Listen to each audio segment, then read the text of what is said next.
Believe me, the most alarming of all novelties, the most wild of all projects.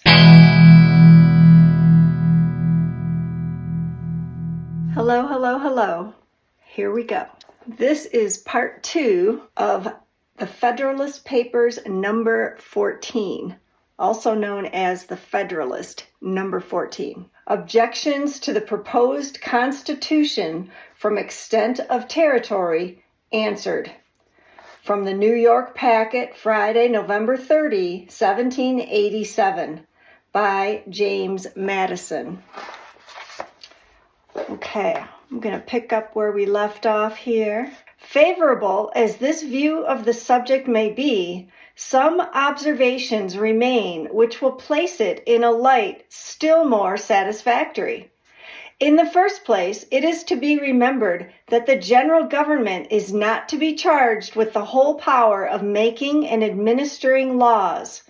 Its jurisdiction is limited to certain enumerated objects, which concern all members of the Republic, but which are not to be attained by the separate provisions of any. The subordinate governments, which can extend their care to all those other subjects which can be separately provided for, will retain their due authority and activity. Were it proposed by the plan of the convention to abolish the governments of the particular states, its adversaries would have some ground for their objection, though it would not be difficult to show that if they were abolished, the general government would be compelled, by the principle of self-preservation, to reinstate them in their proper jurisdiction. A second observation to be made is that the immediate object of the federal Constitution is to secure the union of the 13 primitive states, which we know to be practicable, and to add to them such other states as may arise in their own bosoms or in their neighborhoods, which we cannot doubt to be equally practicable. The arrangements that may be necessary for those angles and fractions of our territory which lie on our northwestern frontier must be left to those whom further discoveries and experience will render more equal to the task. Let it be remarked, in the third place, that the intercourse throughout the Union will be facilitated by new improvements. Roads will everywhere be shortened and kept in better order. Accommodations for travelers will be multiplied and meliorated. And interior navigation on our eastern side will be opened throughout, or nearly throughout, the whole extent of the 13 states. The communication between the western and Atlantic districts and between different parts of each will be rendered more and more easy by those numerous canals which the beneficence of nature has intersected our country, and which art finds it so little difficult to connect and complete.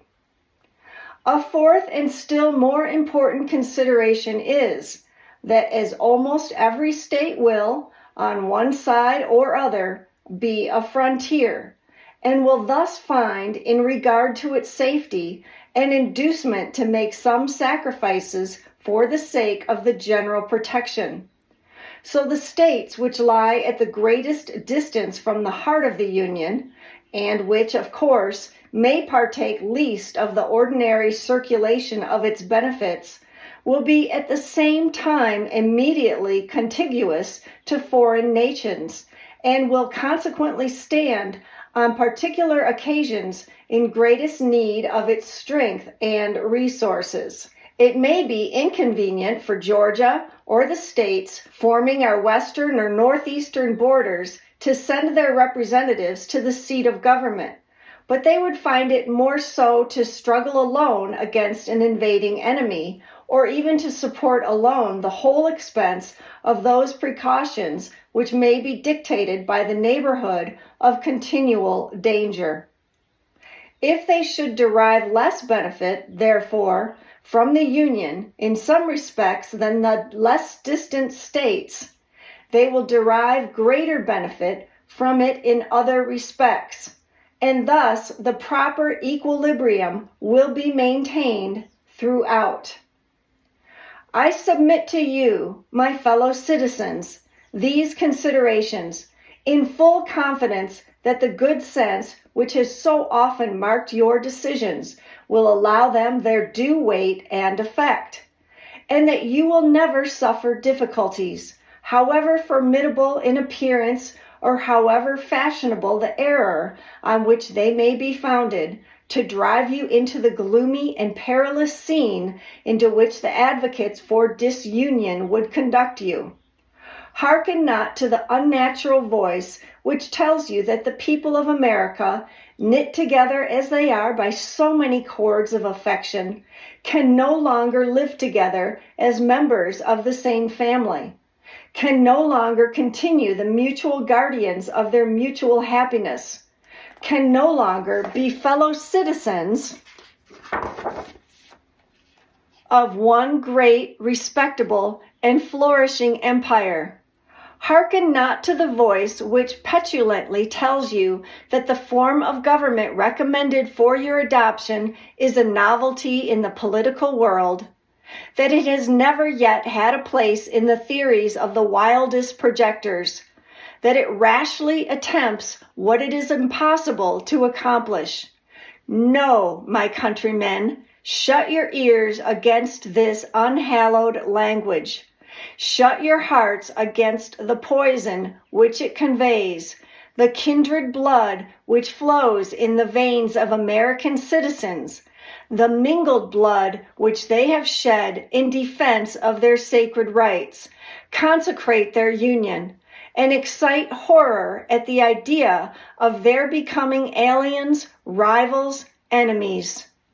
And if novelties are to be shunned, believe me, the most alarming of all novelties, the most wild of all projects, the most rash of all attempts, is that of rendering us in pieces in order to preserve our liberties and promote our happiness. But why is the experiment of an extended republic to be rejected? Merely because it may comprise what is new?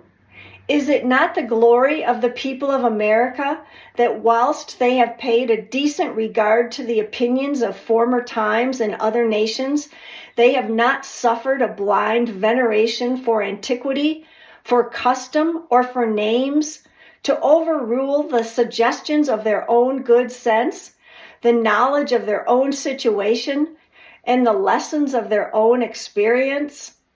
To this manly spirit, posterity will be indebted for the possession and the world for the example of the numerous innovations displayed on the American theater in favor of private rights and public happiness.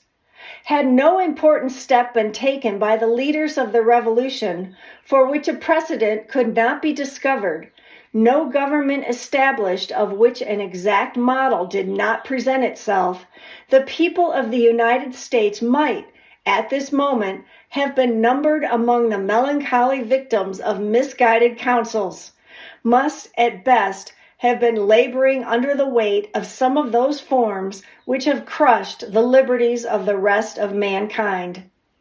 Happily for America, happily, we trust, for the whole human race, they pursued a new and more noble course. They accomplished a revolution which has no parallel in the annals of human society. They reared the fabrics of governments which have no model on the face of the globe.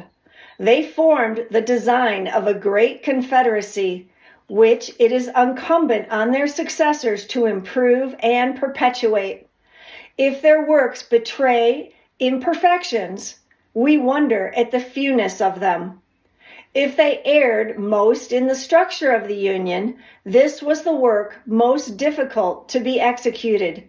This is the work which has been new modeled by the act of your convention, and it is that act on which you are now to deliberate and to decide. Publius. Join me tomorrow for Federalist number 15. All right. Bye-bye.